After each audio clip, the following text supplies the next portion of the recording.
এক জমানায় একজন আল্লাহর ওলি ছিল এক এলাকায়।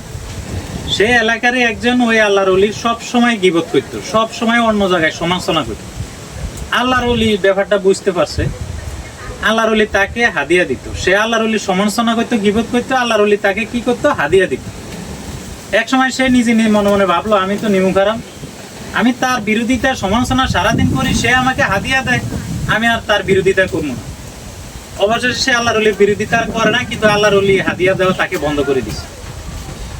সে মনে মনে ভাবলো ব্যাপারটা কি, আমি আল্লাহর ওলিরে জিজ্ঞেস করবো আজকে কেন হাদিয়াটা এখন দেয় না। সে একদিন জিজ্ঞেস করলো যে হুজুর আপনি কেন আমাকে হাদিয়াটা দেন না?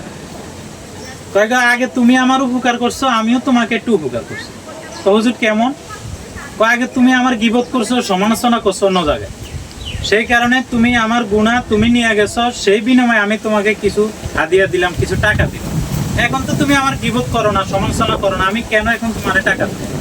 বরঞ্চ সেই সময় তুমি আমার উপকার করছো, আমিও তোমার উপকার করছি। সেই লোকে তখন বুঝতে পারলো, সেই লোকে আস্তাগফিরুল্লাহ তোবা করে ওই আল্লাহর ওলির কাছ থেকে তোবা করে সে ভালো হয়ে গেল। আশা করি এই জবানায় যারা এরকম বিরোধিতা করেন, আলেম ওলামার আল্লাহর ওলির সমালোচনা করেন, তারাও কিন্তু গুনার ভাগীদার হইতেছে।